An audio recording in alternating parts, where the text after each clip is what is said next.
Momento.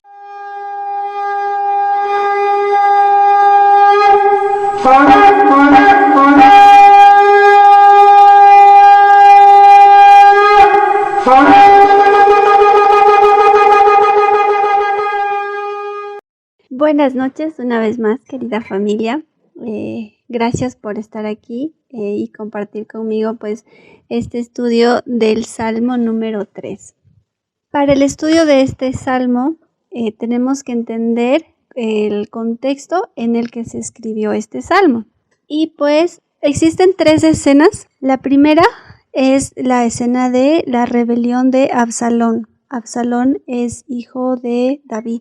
La segunda escena que la podemos entender en este salmo es cuando Jesús es crucificado y pretenden quitarle su reinado. Pensaron que al matarle a Jesús estaban ganando y decían, pues aquí le matamos y ya nosotros ganamos. Pero no se daban cuenta que al él estar muriendo, en realidad él es el que estaba ganando.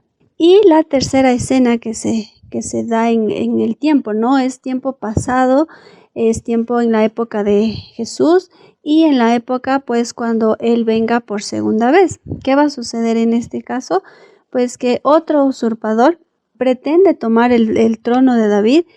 Las naciones se juntan y quieren ir en contra del pueblo de Dios.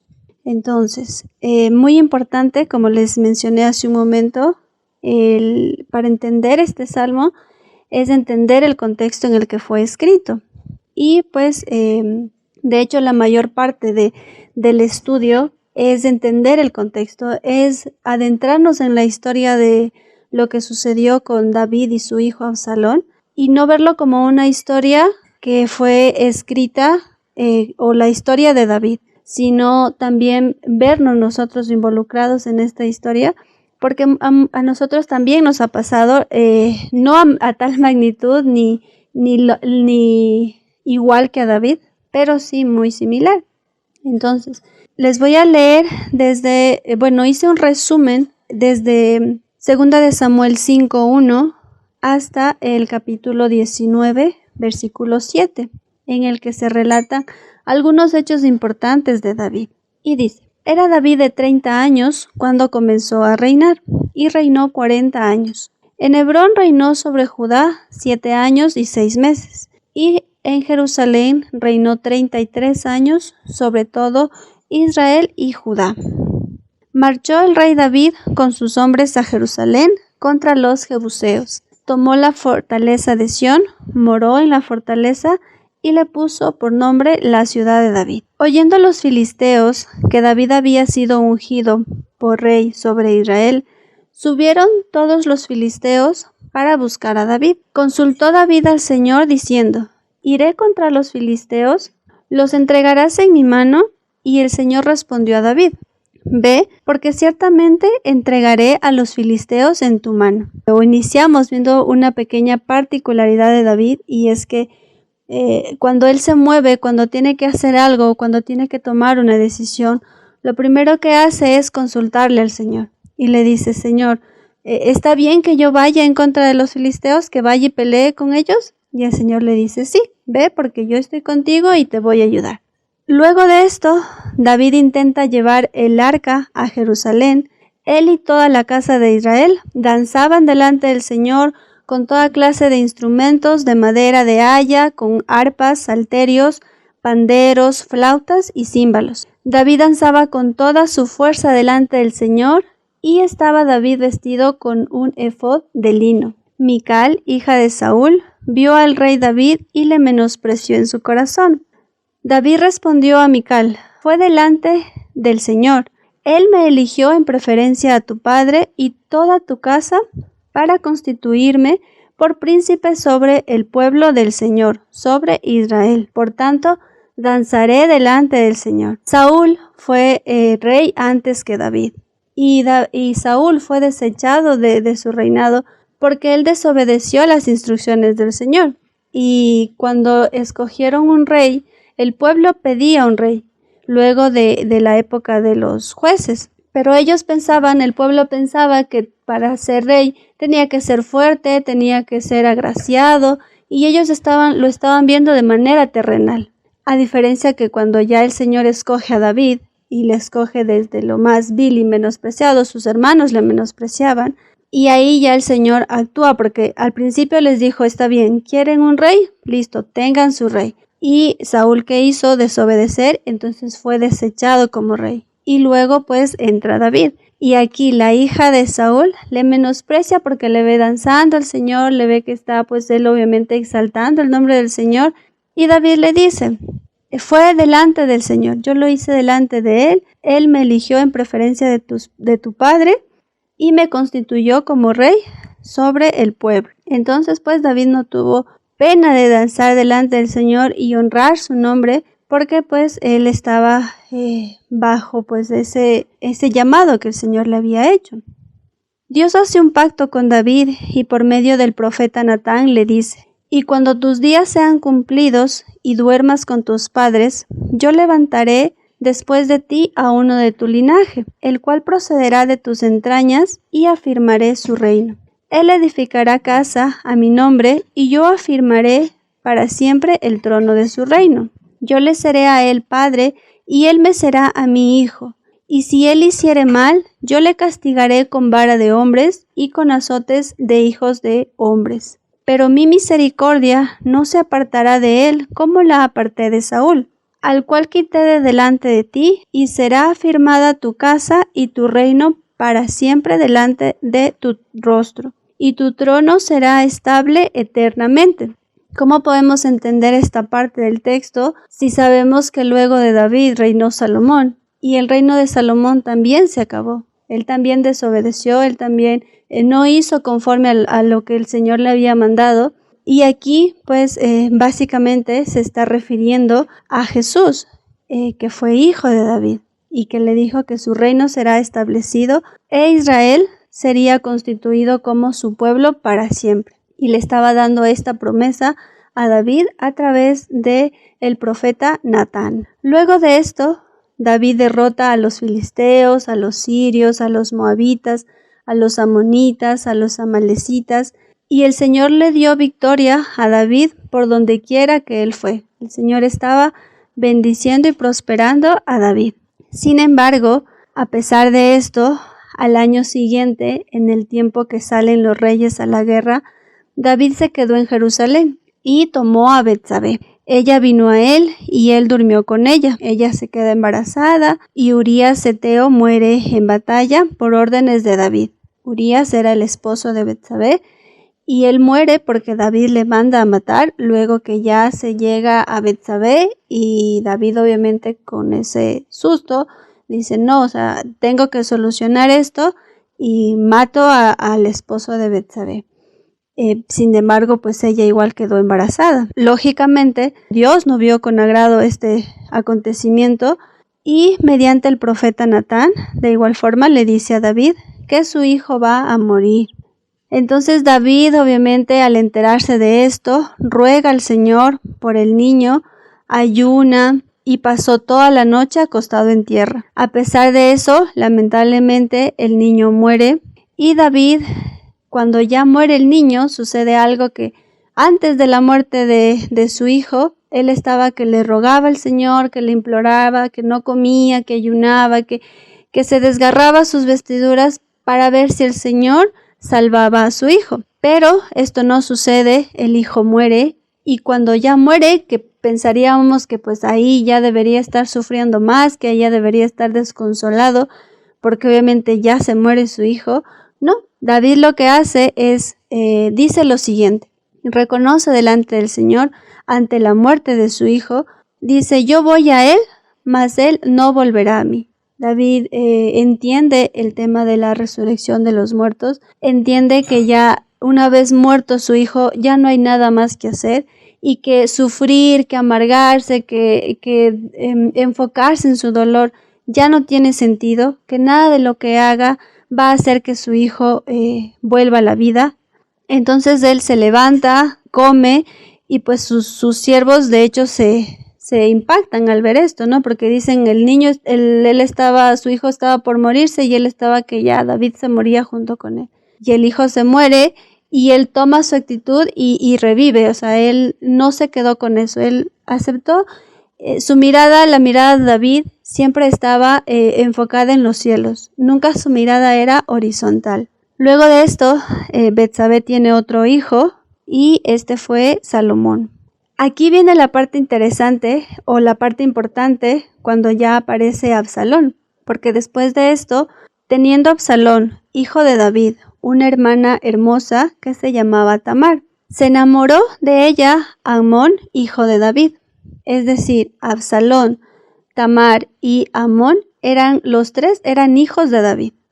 Y Amnón se enamoró de Tamar, que también era pues hermana de Absalón. Y Amnón tenía un amigo que se llamaba Jonadab, hijo de Simea, hermano de David. Y Jonadab era muy astuto y le aconseja de mala forma a Amnón. Le dice que pues él trame un plan y con eso pues porque Amnón se había enamorado perdidamente de Tamar y él quería como sea conseguir estar con ella. Y lo que él hace es fingir que está enfermo y David pues le dice, bueno, que tu hermana vaya y te dé de comer, te atienda. Y Amnón le dice, sí, por favor, él justo había planeado eso. Le había dicho que por favor le mande a su hermana para que ella le traiga la comida. Y sucede eso, David envía a Tamar a su casa, entonces Amnón le dice a Tamar, trae la comida a la alcoba para que yo coma de tu mano. Y cuando ella se la puso delante para que comiese, le dijo, ven hermana mía, acuéstate conmigo. Ella entonces le respondió, no hermano mío, no me hagas violencia, porque no se debe hacer así en Israel, no hagas tal vileza. Mas él la forzó y se acostó con ella. Luego de esto sucede igual algo terrible que sucede y puede pasar cuando se hacen las cosas no conforme al corazón de Dios, porque tal cual Amnón se enamoró de esa manera perdidamente de su hermana Tamar, de igual luego la aborreció con tan grande aborrecimiento que el odio con la que le aborreció fue mayor que el amor con el que le había amado. Y le dice, o sea, terrible esto porque pues justamente, ¿no? Cuando por lo general nosotras, las mujeres, que somos más propensas a esto, a caer en que un hombre venga y nos pinte pajaritos y nos haga como que creer en cosas que no son y que no van conforme a lo que dice el Señor. Luego de esto, en este caso de Amnón y Tamar, él le dice, levántate y vete, luego que él ya estuvo con ella. Y Tamar, lógicamente, se queda desconsolada y se va a la casa de su hermano Absalón. Obviamente le cuenta y le dice, mira, esto me pasó, y aparte de como quizás haberle creído, luego de eso él la aborreció y la odió mucho más. Absalón en ese momento no hizo nada, le escuchó y le dijo, está bien, no vamos a hacer nada ahorita, pero ya Absalón se había quedado con eso. Él ya tenía en su mente que su hermano le había pues prácticamente violado a su hermano. Luego de 2 años, Absalón trama matar a su hermano Amnón. Y trama lo siguiente, le dice al rey David, he aquí tu siervo tiene ahora esquiladores. Yo ruego que venga el rey y sus siervos con tu siervo, venga con nosotros Amnón tu hermano. Es decir, le invita al rey David, le invita a sus siervos y con ellos le dice que también venga Amnón, que no se preocupe, que no tengo nada en contra de él, que venga y le invita a la casa. Pero Absalón ya le había dado la orden a sus criados, hieran a Amnón y lo maten, y que no teman porque pues era orden de Absalón. Sucede esto, le matan a Amnón y llega a David el rumor que Absalón había matado a todos los hijos de Israel y que ninguno de ellos había quedado. Pero Jonadab, hijo de Simea, hermano de David, le habla y le dice, no diga mi señor que han dado muerte a todos los jóvenes hijos del rey, pues solo Amnón ha sido muerto, porque por mandato de Absalón, esto había sido determinado desde el día en que Amnón forzó a Tamar su hermana, y Absalón huyó. Luego que le mata, obviamente, se mete en un gran problema y Absalón huye. Aquí, de alguna forma, ya David había pasado por la situación de Betsabé, de su hijo se había muerto. Ahora, pues también su hijo Amón estaba de igual forma muerto y aparte de todo, su otro hijo huido porque pues él era el que le había matado. Y David lloraba todos los días por su hijo, obviamente. Huye Absalón y se va a un lugar llamado Gesur y estuvo allá por 3 años. Y el rey David deseaba ver a Absalón, pues ya estaba consolado acerca de Amón. Ya luego de este tiempo había pasado un poco acerca del problema. David pues no podía irse tampoco en contra de su hijo Absalón, pero tampoco le podía defender totalmente delante del pueblo, pues había pecado, le había matado a su hermano. Pero ya David estaba más tranquilo y deseaba ver a Absalón. Y pues Joab, general del ejército de David, se enteró de esto y sabía que en el corazón del rey había esta inclinación por ver a su hijo Absalón. Entonces Joab trama igual un plan y se va a un lugar llamado Tecoa y toma de allá a una mujer astuta y le dice que entre y que vaya a buscarle al rey y que le diga lo siguiente: tu sierva tenía 2 hijos y 2 riñeron en el campo y no habiendo quien los separase, hirió el uno al otro y lo mató. Y he aquí toda la familia se ha levantado contra tu sierva diciendo: entrega al que mató a su hermano, para que le hagamos morir por la vida de su hermano a quien él mató, y matemos también al heredero. Y el rey David le dijo a la mujer: al que hablare contra ti, tráelo a mí, y no te tocará más. Vive Jehová, que no caerá ni un cabello de la cabeza de tu hijo en tierra, dándole a entender pues lo que querían hacerle dar cuenta a David es que él estaba haciendo lo mismo con su hijo. Esta mujer le pone un ejemplo de que tenía 2 hijos y que el uno le mató al otro y que el pueblo se estaba yendo en contra de ella y de su hijo que había quedado vivo y que pues ella qué podía hacer. O sea, David estaba igual como que entre la espada y la pared, entre el pueblo y entre su hijo. Al ser rey, pues obviamente tenía miedo de que el pueblo matara a su hijo y que se vayan en contra de él, pues por no haber hecho nada en cuanto a su hijo le mata pues a su hermano. Y esto fue un plan tramado por Joab. Y la mujer le dijo: ¿por qué pues has pensado tú cosa semejante contra el pueblo de Dios? Porque hablando el rey esta palabra, se hace culpable él mismo, por cuanto el rey no hace volver a su desterrado. Y el rey dijo, ya aquí David ve algo sospechoso y dice: ¿no anda la mano de Joab contigo en todas estas cosas? La mujer respondió y dijo: tu siervo Joab, él me mandó y él puso en boca de tu sierva todas estas palabras. Entonces el rey dijo a Joab: he aquí yo hago esto, ve y haz volver al joven Absalón. Se levantó luego Joab y fue a Gesur y trajo a Absalón a Jerusalén. Mas el rey dijo: váyase a su casa y no vea mi rostro. Es decir, ya David manda a traer a su hijo, pero aún así él no le quería ver. Le dijo: sí, ya tráiganlo, pero yo no lo quiero ver todavía. Quizás sentía también en su corazón resentimiento, quizás todavía no le pasaba bien el dolor de la muerte de su otro hijo Amón, entonces pues no lo quiso ver. Y ya ya regresa Absalón a Jerusalén y aquí le nacen a él 3 hijos y entre ellos una hija que le puso de nombre Tamar en honor a su hermana. Y Absalón estuvo por un espacio de 2 años en Jerusalén.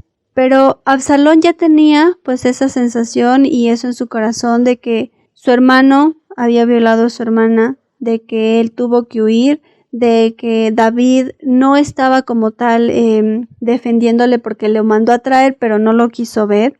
Entonces, luego de estos 2 años, Absalón quiso ver al rey, pero no fue directamente con él, sino con Joab, que era el general del ejército de David. Y le manda a llamar a Joab, y Joab por 2 ocasiones no quiere ir a ver a Absalón. Entonces, un acto que hace Absalón les dice a sus siervos: miren el campo de Joab que está junto al mío, tiene allí cebada, id y prenderle fuego. Entonces Joab se levantó y vino a casa de Absalón. Cuando ya Joab ve que le están quemando su tierra, pues ahí sí ya va y visita a Absalón. Y Absalón le dice, yo, como quien dice, te estaba llamando por las buenas y no quisiste venir y por eso hice eso. Y le dice, he aquí yo he enviado por ti diciendo que vinieses acá, con el fin de enviarte al rey para decirle, ¿para qué vine a Gesur? Mejor me fuera estar aún allá. Vea yo ahora el rostro del rey, y si hay en mí pecado, mátenme. El rey me hace venir, no le he podido ver, mejor me hubiera sido quedarme donde estaba. Y si el rey piensa que yo he pecado, pues mejor que me mate, dice Absalón. Vino pues Joab al rey y se lo hizo saber. Van y ya le avisan al rey David lo que está sucediendo. Entonces el rey David decide llamar a Absalón y el rey lo recibe de buena forma. Le da un beso como señal de recibirlo bien nuevamente. Pero Absalón no se conformó con eso y en su corazón ya estaba tramando desquitarse y en su corazón estaba pues todo lo que había sucedido y todo lo que él había tenido que pasar. Entonces él se arma de carros y de caballos y de 50 hombres. Y se levantaba Absalón de mañana y se ponía a un lado del camino junto a la puerta.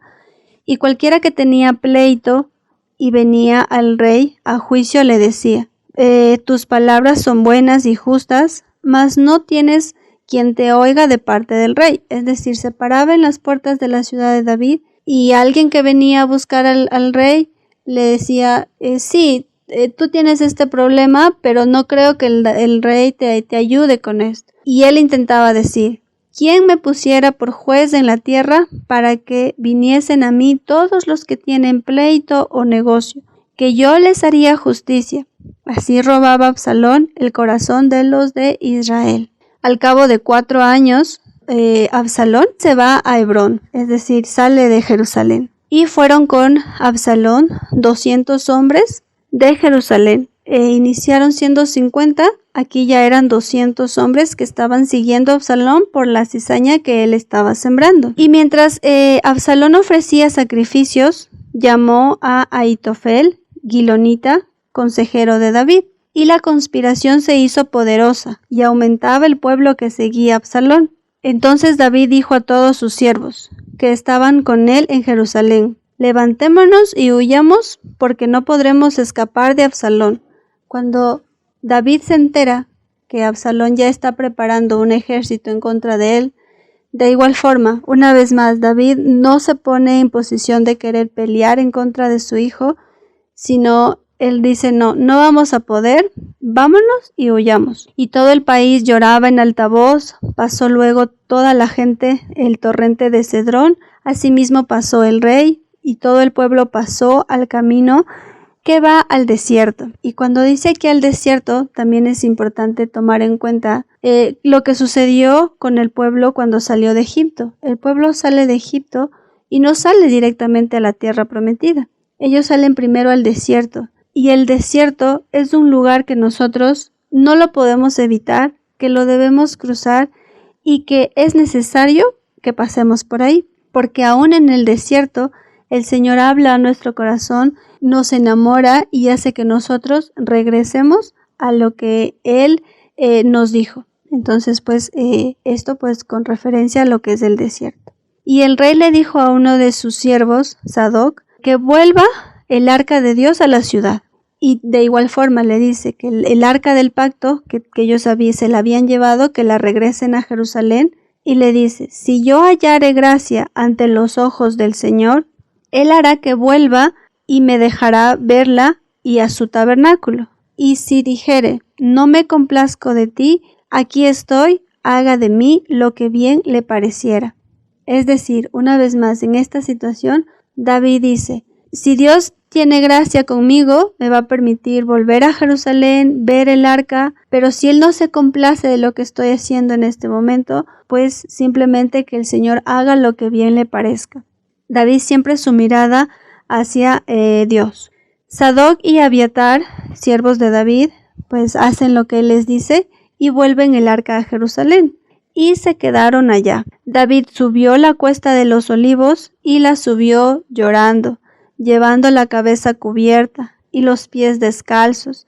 Yo cuento la historia muy fácil, pero imagínense lo que es que su hijo, su propio hijo, le esté persiguiendo. Él esté huyendo de su hijo porque sabe que lo mejor no es ponerse a tú con él, sino pues mejor huir. Y pues David está totalmente devastado y le dan aviso a David que además de eso, su consejero Ahitofel está entre los que están conspirando con Absalón. Y David, una vez más, no se pone a pelear, no reniega, lo único que hace es pedirle al Señor en ese momento que entorpezca el consejo de Ahitofel, que en ese momento que pues el Señor haga su obra y que no permita que Ahitofel le aconseje, porque Ahitofel era consejero de David y le conocía, sabía cómo podía la mejor forma de atacar a David. Entonces pues él le pide al Señor, no trata de resolver la situación a su manera, sino a dejarle todo siempre al Señor, a que Él haga lo que tenga que hacer. Vino el rey David hasta Bahurim, y he aquí salía uno de la familia de la casa de Saúl. Otra escena trágica para David, porque sale uno de la familia de la casa de Saúl, Saúl que era el rey antes de David y fue desechado porque no obedeció al Señor. Este se llamaba Simei y dijo, hijo de Gera, y salía maldiciendo. Decía Simei, maldiciéndole, fuera, fuera hombre sanguinario y perverso. El Señor te ha dado el pago de toda la sangre de la casa de Saúl, en lugar del cual tú has reinado. Y Jehová ha entregado el reino en mano de tu hijo Absalón. He aquí sorprendido en tu maldad, porque eres hombre sanguinario. Y una vez más David no se puso a pelear, no le confrontó a Simei, sino le respondió de la manera más humilde que podía hacerlo y le dice, porque sus siervos también le decían, no, pues aquí este te está maldiciendo y nosotros te vamos a defender, aquí ahorita le callamos la boca. Lo mismo que pasó con Jesús, cuando a él lo iban a apresar y vinieron en contra de él los soldados y sus discípulos dijeron, sobre todo Pedro, que pues tenía un carácter confrontante y decía, Señor, yo a donde tú vayas, yo voy contigo, yo te defiendo.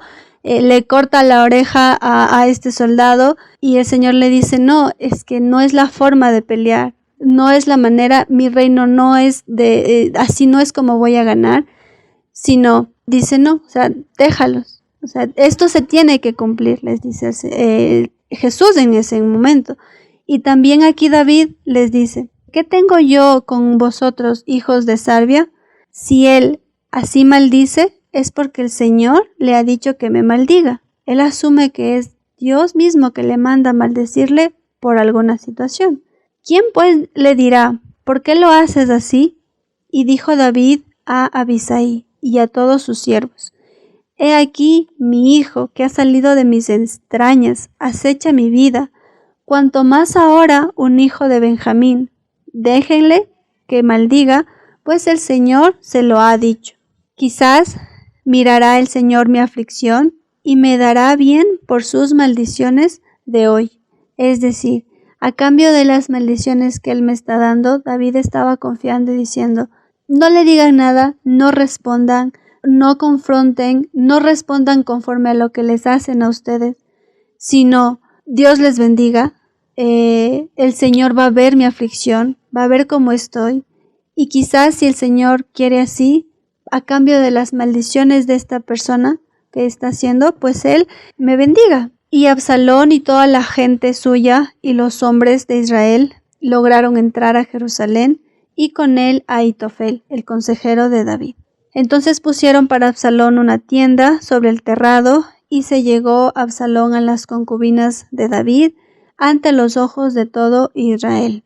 Absalón estaba haciendo cosas terribles.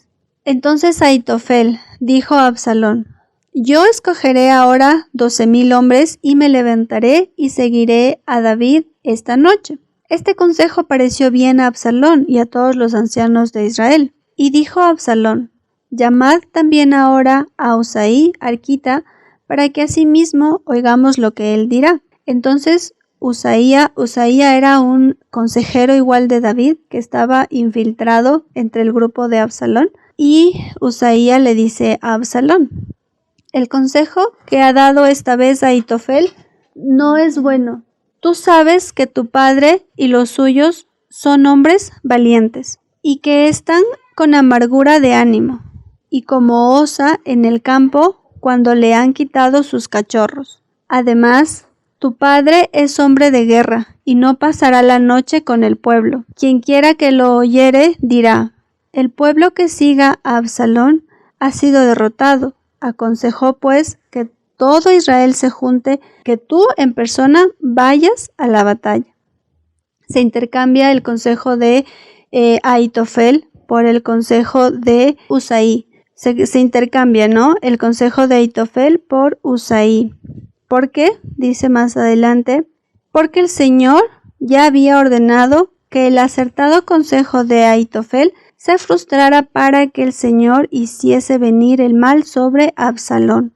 Dijo luego Usaí a los sacerdotes Sadoc y Abiatar: enviad inmediatamente y dad aviso a David. Cuando ya saben que Absalón va a ir en contra de David, él personalmente, pues Usaí manda a Sadoc y Abiatar a que le avisen, pero ellos directamente no podían ir porque entonces Absalón se hubiera dado cuenta, y manda a Jonatán y a Ahimás.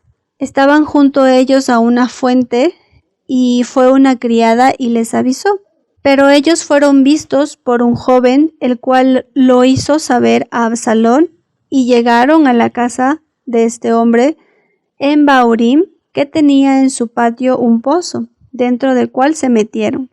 Llegando los criados de Absalón, le dijeron: ¿dónde están Ahimás y Jonatán? Y después que se hubieran ido, aquellos salieron del pozo y se fueron, y dieron aviso al rey David. Es decir, lograron esconderse de los siervos de Absalón y pudieron irle a avisar a David que ya iba Absalón en su búsqueda. Entonces David una vez más se levantó y todo el pueblo que con él estaba, y pasaron el Jordán antes que amaneciese. Ahitofel, viendo que no había seguido su consejo, se ahorcó y murió. De alguna forma, pues la humillación que recibe Ahitofel al no ser escuchado por Absalón, y decide ahorcarse y matarse. David llegó a Mahanaim y Absalón pasó el Jordán con toda la gente de Israel. Y Absalón nombró a Amasa jefe del ejército en lugar de Joab, y acampó Israel con Absalón en tierra de Galaad. David pues pasó lista al pueblo que tenía consigo y puso sobre ellos jefes de millares y jefes de centenas. Aquí ya se estaba preparando la batalla entre pues el ejército de David y el ejército de Absalón. Y se puso el rey a la entrada de la puerta mientras salía todo el pueblo, de 100 en 100 y de 1000 en 1000. Y el rey mandó a Joab, a Absai y a Itaí, diciendo: sí, vamos a pelear. Se va a confrontar el ejército de David contra el ejército de Absalón, pero les dice a sus siervos: tratad benignamente por amor a mí al joven Absalón. Es decir, ustedes no tienen la autoridad para matarle a mi hijo. A él trátenle benignamente y bueno, quizás captúrenlo, pero no le pueden matar. No lo hagan por amor a mí, les dice David. Salió pues el pueblo al campo contra Israel y se libró la batalla en el bosque de Efraín. Se hizo allí en aquel día una gran matanza de 20,000 hombres, y se encontró Absalón con los siervos de David. E iba Absalón sobre un mulo. El mulo entró por debajo de las ramas espesas, y Absalón quedó suspendido entre el cielo y la tierra, y el mulo que iba pasó delante. Es decir, cuando iba por el mulo, como habían ramas, pues el mulo se chocó y pues el mulo siguió y Absalón se quedó atrapado en las ramas, ¿no? Viéndolo uno, avisó a Joab, y él respondió al hombre que le daba la nueva, y viéndolo le dice: tú, ¿por qué no le mataste luego ahí echándole a tierra? Y el hombre le dice a Joab: aunque me pesaras 1000 siclos de plata, no extendería yo mi mano contra el hijo del rey. Y respondió Joab: no malgastaré mi tiempo contigo. y tomando 3 dardos en su mano, los clavó en el corazón de Absalón, y 10 jóvenes escuderos de Joab rodearon e hirieron a Absalón y acabaron de matarle. Luego de esto van y dan aviso al rey David. Joab le dice a un etíope: ve tú y di al rey lo que has visto. Y el etíope hizo reverencia ante Joab y corrió. Y David estaba sentado entre las 2 puertas. Entonces Ahimaas dijo en alta voz al rey: paz, y se inclinó a tierra delante del rey y dijo: bendito sea el Señor, Dios tuyo, que ha entregado los hombres que habían levantado sus manos contra mi señor el rey. Luego vino el etíope y dijo: reciba nuevas mi señor el rey, que hoy Jehová ha defendido tu causa de la mano de todos los que habían levantado contra ti. Ya el rey David estaba sospechando lo que pasó y le dice: ¿el joven Absalón está bien? Entonces el rey se turbó y subió a la sala de la puerta y lloró, y yendo decía así: hijo mío Absalón, ¿quién me diera que me muriera yo en lugar de ti? Absalón, hijo mío, hijo mío. Dieron aviso a Joab, y aquí el rey llora y hace duelo por Absalón, y se volvió aquel día de victoria en luto para todo el pueblo. Aparentemente Absalón era enemigo, y Joab quería que pues lo celebren, ya se había muerto. Pero para David era su hijo, ya de momento pues ya 3 hijos que se mueren de David, y él estaba de duelo, él estaba llorando por su hijo. Aunque haya matado a su otro hijo, pues es padre y estaba llorando por él. Entonces, lo que pudo ser un día de victoria se convierte en luto para todo el pueblo, y entra el pueblo aquel día en la ciudad escondidamente, como suele entrar a escondidas el pueblo avergonzado que había huido de la batalla. Mas el rey, cubierto el rostro, clamaba en alta voz una vez más: hijo mío Absalón, Absalón, hijo mío, hijo mío. Entonces Joab se molesta con David, porque le dice, o sea, encima de que ya nos ponemos todos a tu favor para ayudarte y que ya Absalón deje de perseguirte, pues el Joab va a donde David y le dice: hoy has avergonzado el rostro de todos tus siervos, que hoy han liberado tu vida y la vida de tus hijos y de tus hijas, y la vida de tus mujeres y la vida de tus concubinas, amando a los que te aborrecen y aborreciendo a los que te aman. ¿Por qué hoy has declarado que nada te importan tus príncipes y siervos? Porque hoy has hecho ver claramente que si Absalón viviera, aunque todos nosotros estuviéramos muertos, entonces estarías contento. Y le reta y le dice: levántate pues ahora y ve afuera y habla bondadosamente a tus siervos, porque juro por el Señor que si no sales, no quedará ni un hombre contigo esta noche, y esto te será peor que todos los males que te han sobrevenido desde tu juventud hasta ahora. Encima de todo, David quebrantado, David súper dolido, cuando huía de su hijo, ya lo matan, y tiene que salir a dar la cara ante el pueblo, porque Joab le está diciendo que encima de todo de que te apoyamos, encima lo estás convirtiendo esto en un hecho de luto, cuando deberíamos estar contentos porque ya tu enemigo que te perseguía ya no está.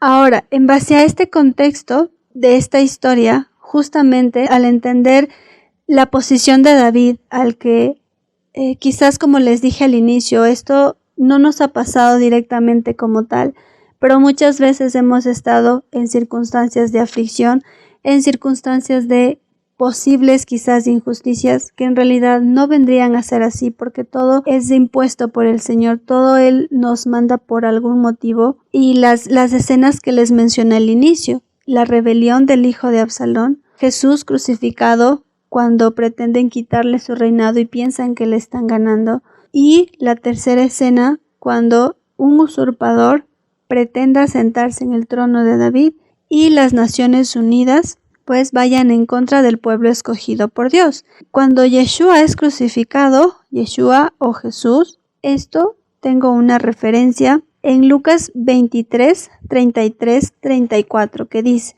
Y cuando llegaron al lugar llamado de la calavera, le crucificaron allí, y los malhechores uno a la derecha y otro a la izquierda. Y Jesús decía: Padre, perdónalos porque no saben lo que hacen. Y repartieron entre sí sus vestidos y echando suertes. A Jesús lo mataron y él lo que hizo es decir: Padre, perdónalos porque no saben lo que hacen. Nosotros, y por eso estaría bien que lo traslademos a nuestra vida, porque muchas veces nosotros no hacemos esto. Alguien nos ofende y queremos ofenderle el doble. Alguien está haciendo algo, entre comillas, injusto y queremos devolverle lo mismo que nos está haciendo. Vemos el ejemplo de David, que su mirada no era horizontal, sino su mirada era vertical hacia Dios. El mismo Jesús, nuestro Salvador, nuestro mayor ejemplo de amor y de compasión hacia los demás, hacia sus enemigos, dice: Padre, perdónalos porque no saben lo que hacen. Y luego, en el Salmo 2 también menciona lo siguiente: ¿Por qué se amotinan las gentes y los pueblos piensan cosas vanas? Se levantarán los reyes de la tierra y los príncipes consultarán unidos contra el Señor y contra su ungido, diciendo: Rompamos sus ligaduras y echemos de nosotros sus cuerdas. El que mora en los cielos se reirá de ellos, el Señor se burlará. Luego hablará a ellos en su furor y los turbará con su ira, pero yo he puesto mi rey sobre Sión y mi monte santo. Yo publicaré el decreto, el Señor me ha dicho: Mi hijo eres tú, yo te engendré hoy. Pídeme y te daré por herencia las naciones, y como posesión tuya los confines de la tierra. Los quebrantarás con vara de hierro, como vasija de alfarero, los desmenuzarás. Ahora pues, oh reyes, sed prudentes, admitid amonestación, jueces de la tierra, servid al Señor con temor y alegraos con temblor. Honrar al Hijo para que no se enoje y perezcáis en el camino, pues se inflama de pronto su ira. Bienaventurados todos los que en él confían. Bienaventurados tiene que ver con dichosos, felices. Bienaventurados los que en él confían. David estaba confiando ciegamente y 100% en el Señor, y en este contexto escribe el Salmo número 3, que dice: Salmo de David cuando huía de delante de Absalón su hijo. Oh Señor, cuántos se han multiplicado mis adversarios. Muchos son los que se levantan contra mí. Muchos son los que dicen de mí: no hay para él salvación. Con justa razón David diciendo esto, su hijo persiguiéndole, un ejército en contra de él, un descendiente de Saúl que sale a maldecirle, y todo lo que le estaba aconteciendo, pues él dice: muchos, se han multiplicado mis adversarios, muchos son los que se levantan contra mí, los que dicen que para mí no hay salvación. Y salvación lo relacionamos con la palabra Yeshua, que es pues Yeshua en hebreo o Jesús en español. Y están diciendo: para él no hay salvación. Y hace una pausa y dice Selah. Selah es una pausa, una forma en la que nosotros sí estamos pasando una situación o ciertas circunstancias en la vida, pero hacemos pausa y no reaccionamos, lentos para la ira y grandes en misericordia. Selah, pausa. Y luego dice: Mas tú, Señor, eres escudo alrededor de mí, mi gloria y el que levanta mi cabeza. Con mi voz clamé al Señor y Él me respondió desde su monte santo. Lo particular aquí es que escudo nosotros lo conectamos con un símbolo de protección hacia todos los lados. Y esta protección va en cuanto a tiempo y a geografía. Y también en la forma en la que David dice: con mi voz clamé, tiempo pasado, y Él me respondió. Es decir, el Señor ya me respondió ante alguna situación adversa que estemos pasando, y me respondió desde su monte santo. Monte santo se refiere al monte Sinaí. Una vez más dice Selah, pausa. Yo me acosté y dormí, y desperté porque el Señor me sustentaba. Es decir, ya me fui, se acabó el día, ya tuve este problema, ya pasó, ya el Señor ya yo le clamé al Señor, Él ya me respondió. Él no está dudando ni está diciendo, seguramente me responderá mañana. Ya le clamé, el Señor me respondió. Por tanto, yo me acosté y dormí y me desperté porque el Señor me sustentaba. Y ahora dice, no temeré a 10 millares de gente que pusieren sitio contra mí. Levántate, Señor, sálvame, Dios mío, porque tú heriste a todos mis enemigos en la mejilla. Los dientes de los perversos quebraste. Levántate, tiempo presente, sálvame, tiempo presente. Los dientes de los perversos quebrantaste. La salvación, o Yeshua, o Jesús, es del Señor, es de Jehová. Jehová tiene que ver con la palabra Yud-Hei-Vah-Hei en hebreo y significa eterno, el que fue, el que es y el que será. ¿Por qué es importante identificar esto o esta palabrita de Jehová? Porque hay algunas denominaciones que han utilizado este nombre como literalmente Jehová para decir que así es el nombre de Dios. Y pues Jehová lo único que es una transliteración de eterno, el que fue, el que es y el que será. Y dice, la salvación es de Jehová, sobre tu pueblo será tu bendición. Sobre tu pueblo, sobre el pueblo escogido de Dios, sobre Israel.